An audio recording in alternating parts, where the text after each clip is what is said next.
আলোচনা করব আল্লাহ রাব্বুল আলামিনের জিকির সম্পর্কে। জিকির মানে স্মরণ করা। জিকির মানে স্মরণ করা। জিকিরের বাংলায় অর্থ হয় আলোচনা করা।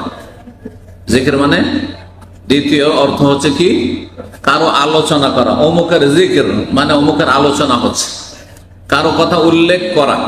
ঠিক, তাহলে স্মরণ যাকে করা হয়, তার কথা আলোচনা করা হয়, তার কথা উল্লেখ করা হয়, এগুলো হচ্ছে জিকিরের অর্থ। এগুলো হচ্ছে বাংলায় জিকিরের অর্থ। জিকির সম্পর্কে আজকে জিকিরের বিভিন্ন দিক রয়েছে। জিকির এত গুরুত্বপূর্ণ ইবাদত এবং এত ব্যাপক ইবাদত এবং উপকারী ইবাদত যে তার বিভিন্ন দিক নিয়ে আলোচনায় যথেষ্ট আপনার কোরআন হাদিসে দলিল রয়েছে এবং তথ্য রয়েছে।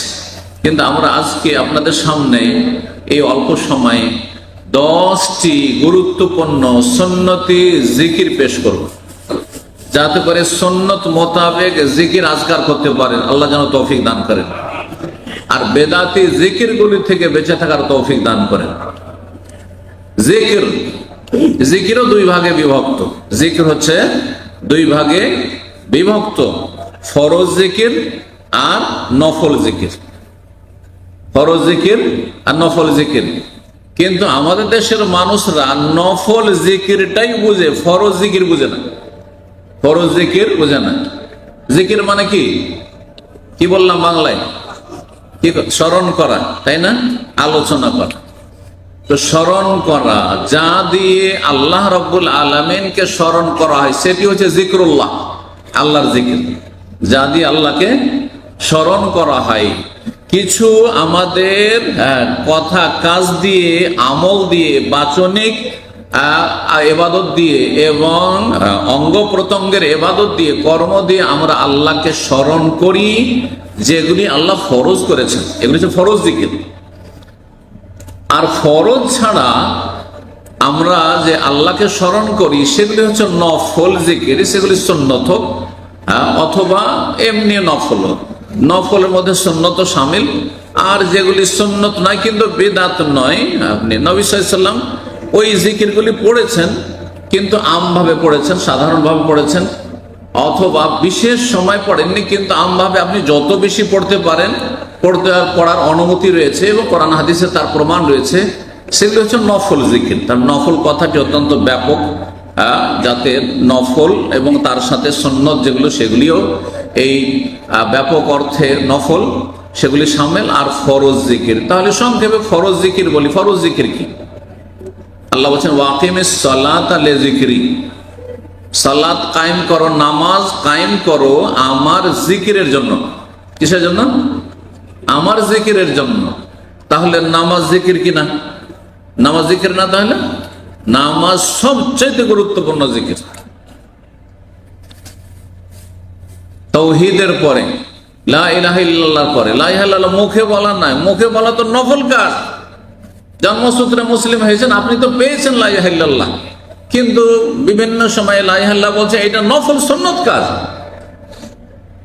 অন্তরে সেটাকে সব সময়ের জন্য লালন করা, ধারণ করা, আঁকড়ে ধরে থাকা, অন্তর থেকে এক মুহূর্তের জন্য লা ইলাহা ইল্লাল্লাহকে আউট করা যাবে না।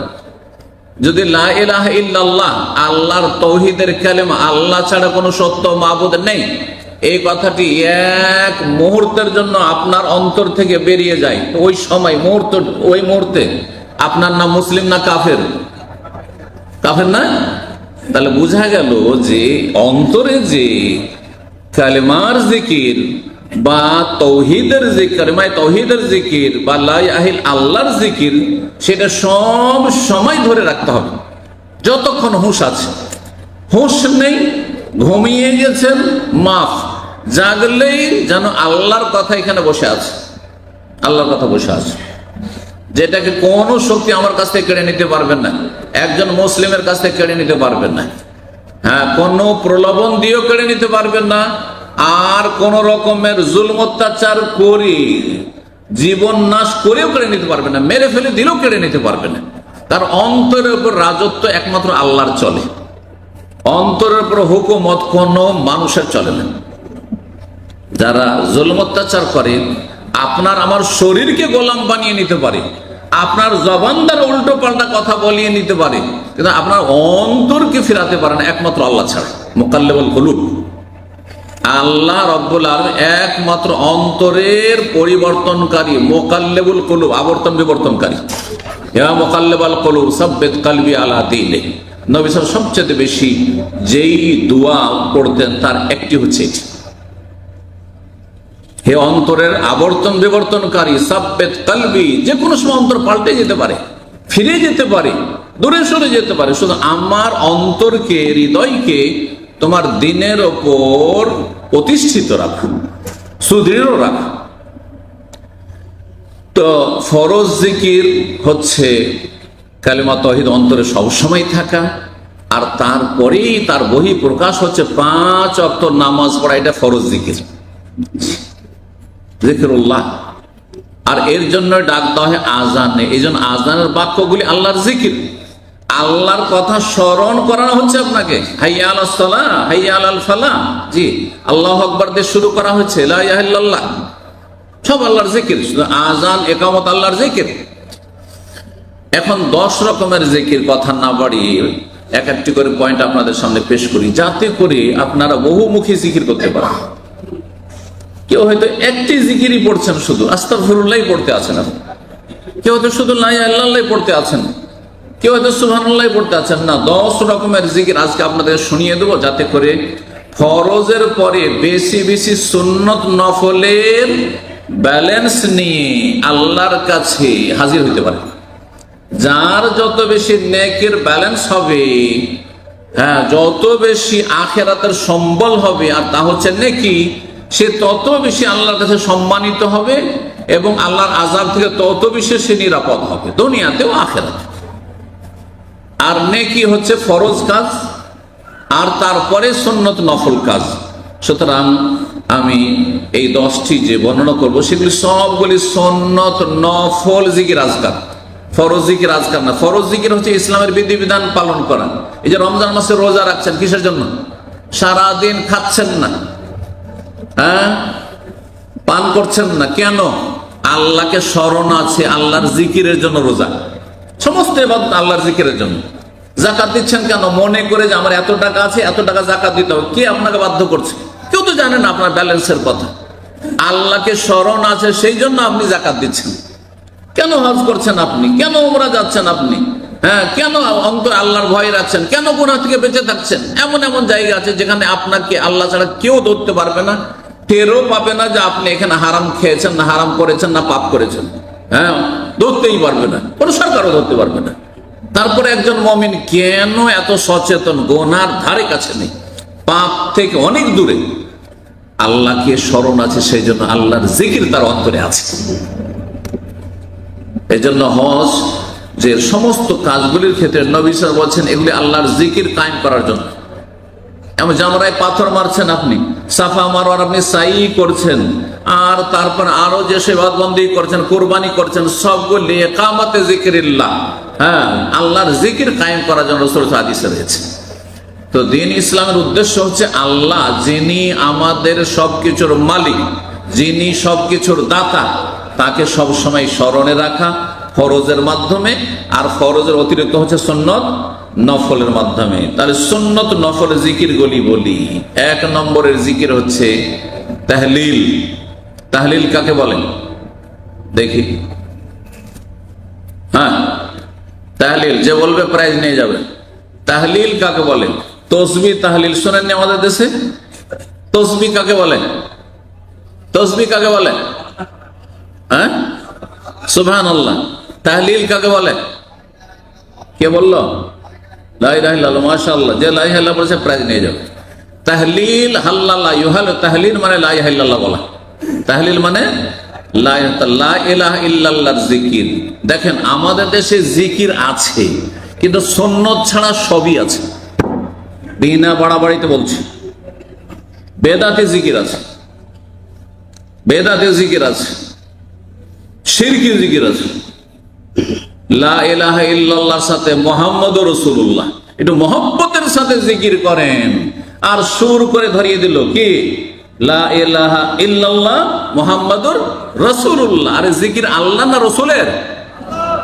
উযকুরুল্লাহ যিকরান কাসীরা। কোরআনটাও তো পড়ছেন, একটু যদি চোখ খুলেও পড়তেন, কোথাও রসুলের জিকিরের কথা আছে? রসুলের তরিকায় চলার কথা আছে। রসুলের তরিকা ছাড়া আপনাদের বাপ দাদার আর পীরের এই তরিকা, এগুলো অচল, এগুলো চলবে না। একমাত্র নবীর তরিকা আসতে হবে, বোঝা গেছে? কিন্তু জিকির কার? আল্লাহ ফাযকুরুনি, সূরা বাকারা আল্লাহ বলছে আমাকে স্মরণ করো, একমাত্র আমাকে স্মরণ করো, আমার জিকির করো। আযকুরকুম, তাহলে আমিও তোমাদেরকে স্মরণ করব, তোমাদেরকে স্মরণ, ওয়াদা আল্লাহর পক্ষ থেকে। আপনি আমি তুচ্ছ মানুষ, আল্লাহকে স্মরণ করব, আল্লাহর জিকির করব, লা ইলাহা ইল্লাল্লাহ সুবহানাল্লাহ।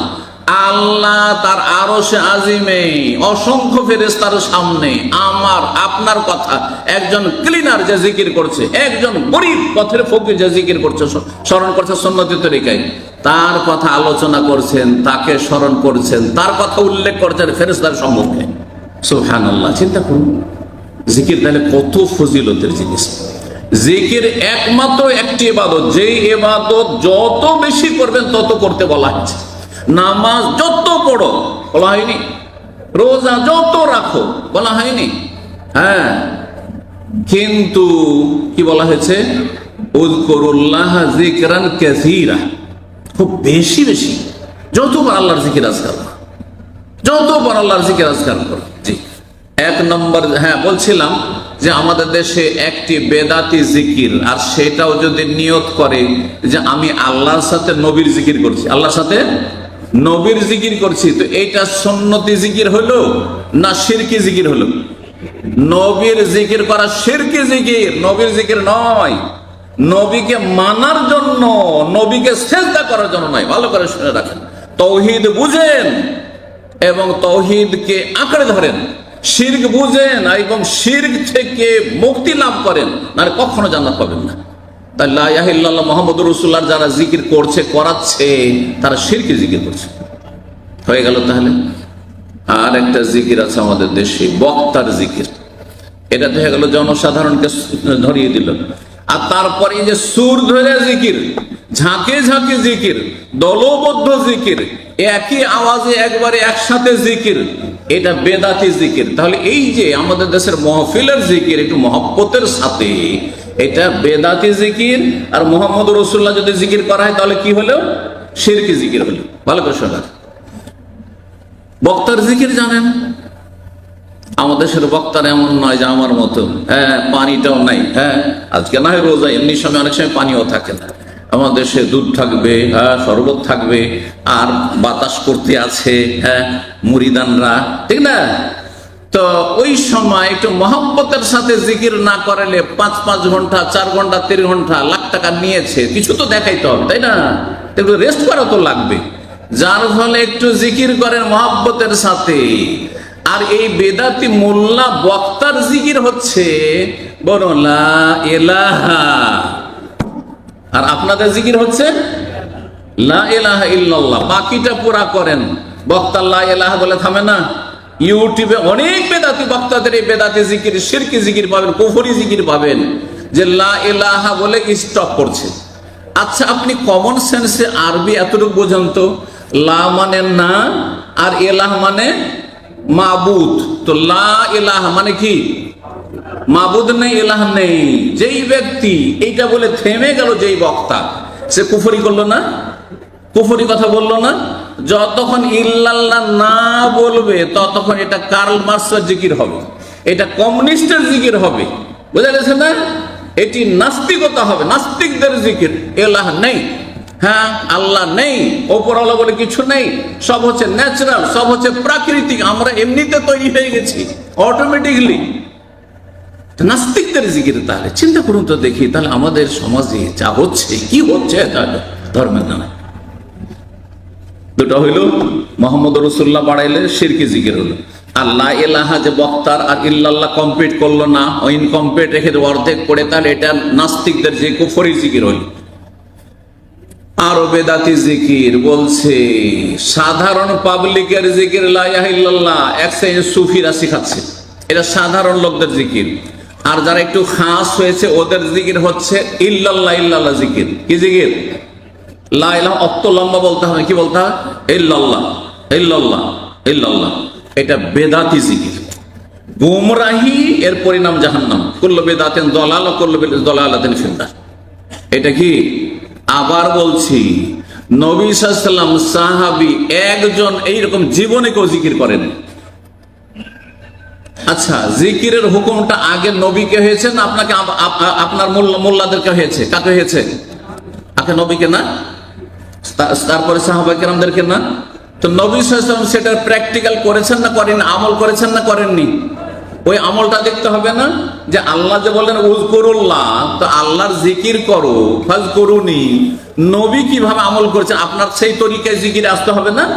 ইবাদত হবে আল্লাহর, জিকির হবে আল্লাহ, তরিকা হবে কার? রাসূলুল্লাহ। তরিকা কার হবে? রাসূলুল্লাহর হবে। জিকিরটা রাসূলুল্লাহ সাল্লাল্লাহু আলাইহি ওয়াসাল্লামের হবে না, তরিকাটা রাসূলের সাথে হবে। তাহলে রাসূলুল্লাহ সাল্লাল্লাহু আলাইহি ওয়াসাল্লামের জিকিরের তো একটি হাদিসও কিয়ামত পর্যন্ত দেখাইতে পারবেন না ইল্লাল্লাহ জিকির। কিন্তু সুফিরা বলছে এটা খাস লোকের, একটু অ্যাডভান্স যারা, তাদের জিকির। আচ্ছা, তারপরে বলছে যারা একটু খাওয়াসুল খাস হয়েছে, স্পেশালের স্পেশাল, একটু খাসুল খাস, তাদের জিকির হচ্ছে আল্লাহু আল্লাহু আল্লাহু। বুঝলেন না? এটিও বেদাতি জিকির, শুধু আল্লাহর নামের জিকির, এটিও বেদাতি গুমরাহি জিকির। এটি কোন হাদিস দ্বারা প্রমাণিত না। রাসূলুল্লাহ সাল্লাল্লাহু আলাইহি ওয়াসাল্লাম জীবনে একবারও করেননি, কোন একজন সাহাবী একবারও জীবনে এই জিকির করেননি। ভালো করে এটি জান্নাতের রাস্তা নয়, এটি হচ্ছে জাহান্নামের রাস্তা, বেদাতি জিকির। 3 নম্বর বলছে আর একটি জিকির আছে, সেটা আখাসুল খাওয়াসিল খাওয়াস। যারা বিশিষ্ট একবারে, যারা একবারে ফানা ফিল্লা হয়ে গেছে, যারা সুফিজমে, পীর মুরিদি, তরিকতে গিয়ে, মারিফতে গিয়ে ফানা ফিল্লা হয়ে, তাদের জিকির হচ্ছে হু হু হু হু, শুধু হু। মানে ও যেহেতু আল্লাহর মধ্যে বিলীন হয়ে গেছে, নাউজুবিল্লাহ, কুফরি কথা, যার ফলে তার জিকির হচ্ছে হু হু জিকির করা। বুঝছেন না? যাতে করে মানুষ মনে না হয়, পশু মনে হয়। কেন? হু হু বন জঙ্গলে শ্রীগাল করে, তাই না? করে না? হ্যাঁ, হু হু করে, শ্রীগালে করে। তো সেই চরিত্রের হয়ে যেতে হবে, সেই রকম হয়ে যেতে হবে। আল্লাহ রব এদের অনিষ্ট থেকে রক্ষা করে। কথা বলতে যেহেতু লা ইলাহা ইল্লাল্লাহ জিকিরটি খুব গুরুত্বপূর্ণ জিকির, তিরমিজির হাদিসে রয়েছে, হাদিসটি হাসান, আফজালু যিকরি লা ইলাহা, সবচেয়ে উৎকৃষ্ট জিকির হচ্ছে লা ইলাহা ইল্লাল্লাহ। লা ইলাহা ইল্লাল্লাহ বেশি উত্তম না কোরআন তেলাওয়াতের জিকির বেশি উত্তম? কারণ কোরআন তেলাওয়াতও জিকির। আরেকটি হাদিসে রয়েছে কোরআন তেলাওয়াত হচ্ছে জিকির। আর কোরআনকে বহু আয়াতে আল্লাহ বলেছেন ওয়াইন্নাহু যিকরুল লাকা ওয়া লিকাওমিকা ইন্না নাহনু নাযালনা যিকরা। জিকির বলেছে উপদেশ, জিকির মানে উপদেশ হয়। তো এই ক্ষেত্রে সঠিক কথা হচ্ছে যে 1 নম্বর জিকির হচ্ছে কোরআন তেলাওয়াত। কারণ কোরআন তেলাওয়াত করলে জিকিরও হইল, আর আল্লাহর আসমানি সিলবাত জানাও হইল, আর তারপরে নলেজ হইল, আমল পরিবর্তন হবে। বুঝছেন না? 1 নম্বর জিকির হচ্ছে কোরআন তেলাওয়াত। 2 নম্বরে সবচেয়ে উত্তম জিকির হচ্ছে লা ইলাহা ইল্লাল্লাহ। কিন্তু তাতে মুহাম্মদ রাসূলুল্লাহ বাড়াবেন না, আবার শুধু ইল্লাল্লাহ বলবেন না, আর শুধু লা ইলাহা ইল্লাল্লাহ, লা ইলাহা বলবেন না, আর আপনার আল্লাহু বলবেন না, আর হু করবেন না। এই সমস্ত বেদাতি আর শিরকি আর কুফরি জিকির বললাম। আশা করি এই আলোচনাটা যদি মনে রাখেন, তো অন্তত এই ভণ্ড পীরগুলো পথভ্রষ্ট করতে পারবে না, কানাকে হাইকোর্ট দেখে জাহান্নামে নিতে পারবে না আপনাদেরকে। আল্লাহ যেন বোঝার তৌফিক দান করেন। এর অনেক ফজিলত রয়েছে। রাসূলুল্লাহ সাল্লাল্লাহু আলাইহি ওয়াসাল্লাম আরেকটি হাদিস রয়েছে সহিহ মুসলিম, আল ঈমান বিদ'আ সাবউনা শুবা। ঈমানের কতটি শাখা রয়েছে? 70-এর বেশি শাখা রয়েছে। ফাআফযালুহা কাউলু লা ইলাহা, সবচেয়ে উৎকৃষ্ট হচ্ছে লা ইলাহা ইল্লাল্লাহ বলা। কি বলা? লা ইলাহা ইল্লাল্লাহ। আল্লাহ ছাড়া কোনো সত্য মাবুদ নেই। বারবার ঘোষণা করছেন। অন্তরে তো আছে যেটা ফরজ, আর তার বাস্তবায়ন করছেন, কিন্তু বারবার বলছেন এই সুন্নত নফলের মাধ্যমে আপনি সেটাকে বারবার ঘোষণা করছেন যে স্পষ্ট ভাষায়, কোনো বাতিল পন্থীর পরোয়া করছেন না। আল্লাহ ছাড়া কোনো সত্য মাবুদ নেই। তোমরা যে দরগা দুর্গার পূজা করছো সেগুলি হচ্ছে বাতিল। ওয়ান্না মা ইয়াদুনা মিন দুনিহিল বাতিল। জি। 2 নম্বর জিকির তা হচ্ছে তসবিহ। তসবিহ মানে সুবহানাল্লাহ পাঠ করা। কি করা? সুবহানাল্লাহ পাঠ করে, এটা হচ্ছে 2 নম্বর জিকির। রাসূলুল্লাহ সাল্লাল্লাহু আলাইহি ওয়াসাল্লামের হাদিসে রয়েছে যে দুটো কালেমা রয়েছে, জবানে খুব হালকা, দাড়ি পাল্লাতে খুব ভারী হবে, আর আল্লাহর কাছে খুব প্রিয় হবে। সে দুটো বাক্য কি? সহিহ বুখারীর শেষ হাদিস একবারে, সুবহানাল্লাহি ওয়া বিহামদিহি সুবহানাল্লাহিল আযীম। এতে সুবহানাল্লাহর জিকির রয়েছে, 2 বার করে সুবহানাল্লাহ রয়েছে, আর ওয়া বিহামদিহি হামদের জিকির রয়েছে। সময়ের স্বল্পতার জন্য দলিলগুলো বলছি না। 3 নম্বর জিকির, যেহেতু 10টা বলতে চাইছি, শুধু পয়েন্টগুলো বলে দিই, আর বাকি ফজিলত ইনশাআল্লাহ বিস্তারিত আলোচনা আমাদের আছেও আর হতে থাকবে। তাহমিদ আলহামদুলিল্লাহ জিকির। আলহামদুলিল্লাহ জিকির হচ্ছে কয় নম্বর জিকির? 3 নম্বর জিকির বললাম। নবী সাল্লাল্লাহু আলাইহি ওয়াসাল্লাম বলেছেন আত-তাহুরু শাতরুল ঈমান, ওযু গোসল এটা হচ্ছে ঈমানের অর্ধেক, 50 ঈমান আপনার, কারণ ওযু না হলে নামাজ হবে না, তাহলে ওযুটা হচ্ছে অর্ধেক ঈমান। আর আলহামদুলিল্লাহ তামলাউল মিজান, আলহামদুলিল্লাহ বললে নেকির পাল্লা ভর্তি হয়ে যায়। সুবহানাল্লাহ, একবার আলহামদুলিল্লাহ বললেন, 2 সেকেন্ড হয়তো লাগলো না, 3 সেকেন্ডও লাগলো না, আলহামদুলিল্লাহ তামলাউল মিজান, নেকির পাল্লা ভর্তি হয়ে গেল। বলুন আলহামদুলিল্লাহ। আলহামদুলিল্লাহ, জি, এই আলহামদুলিল্লাহ দিয়ে আল্লাহ কোরআনে কারীমে শুরু করেছেন, আলহামদুলিল্লাহ রাব্বিল আলামিন। সুবহানাল্লাহ, জি, জান্নাতে জান্নাতীরা যাবে আর বলবে আলহামদুলিল্লাহ রাব্বিল আলামিন। সুবহানাল্লাহ, গুরুত্বপূর্ণ জিকির আলহামদুলিল্লাহ। 4 নম্বরের জিকির হচ্ছে তাকবীর। তাকবীর মানে আল্লাহু আকবার পাঠ করা। কি করা? আল্লাহু আকবার পাঠ করা। রাসূলুল্লাহ সাল্লাল্লাহু আলাইহি ওয়াসাল্লাম সহিহ মুসলিম হাদিস হচ্ছে আহাব্বুল কালাম ইলাল্লাহি আরবা, আল্লাহর কাছে 4টি কথা খুবই প্রিয়। 4টি কথা, 4টি বাক্য অত্যন্ত প্রিয়। কি? সুবহানাল্লাহি আলহামদুলিল্লাহি ওয়া লা ইলাহা ইল্লাল্লাহু আল্লাহু আকবার। এই যে 4টি হয়ে গেল, এই 4টা এখন পর্যন্ত বর্ণনা করলাম। 4টার দলিল একসাথে সংক্ষেপে পেয়ে গেলেন সহিহ মুসলিমের হাদিস। যেটাই আগে বলেন না কেন, বলছেন লা ইয়াদুররুকা বিআইয়িহিন্না বাদাতা, যেটা ইচ্ছা আগে সুবহানাল্লাহ বলো, আগে আলহামদুলিল্লাহ বলো, আল্লাহু আকবার বলো, আগে লা ইলাহা ইল্লাল্লাহ বলো, অসুবিধা না, আগে পড়ে। 5 নম্বরের জিকির হচ্ছে ইস্তেগফার করা। ইস্তেগফার মানে আস্তাগফিরুল্লাহ, আল্লাহ আমি ক্ষমা চাইছি, আল্লাহ আমি ক্ষমা চাইছি, আল্লাহ আমাকে মাফ করে দাও, আল্লাহ আমাকে মার্জনা করে দাও, আল্লাহ আমাকে ক্ষমা করে দাও। আরবিতে বলেন, ভালো বুঝে বলেন, কিন্তু না বুঝা নয়, আর না হলে নিজের ভাষায় বুঝে বলে আল্লাহ তুমি আমাকে মাফ করে দাও, আল্লাহ তুমি আমাকে ক্ষমা করে দাও।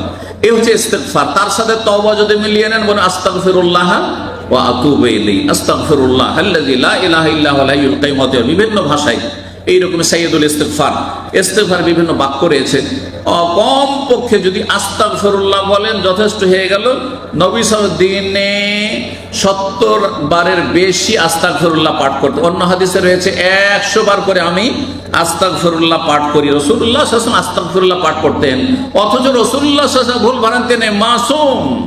আর অগ্রিম আল্লাহ ঘোষণা করে দিয়েছেন লিয়াগফিরা লাকাল্লাহু মা তাকাদ্দামা মিন যামবিকা ওয়া মা তাআখার। তারপরও ফাসাব্বিহ বিহামদি ওয়াস্তাগফির, তাকেও আল্লাহ ইস্তেগফার করতে বলছেন।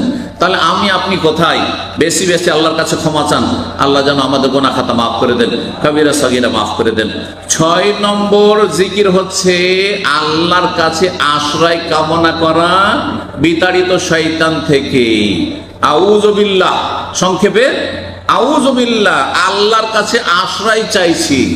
আর বিতাড়িত শয়তান থেকে লাগিয়ে দিলে কি বলবেন? আউযু বিল্লাহি মিনাশ শয়তান। এটাও আল্লাহর জিকির, আউযু বিল্লাহ। এই যে কোরআন শুরু করবেন, সবচেয়ে উত্তম বাণী শুরু করবেন আউযু বিল্লাহি মিনাশ শয়তান, যাতে করে শয়তান কোরআন থেকে উপকৃত হইতে, হেদায়েত নিতে বাধা সৃষ্টি না করে। শয়তান যেন মাঝখানে এসে আপনাকে বাধাগ্রস্ত না করে এবং জাহান্নামে না নিয়ে চলে যায়।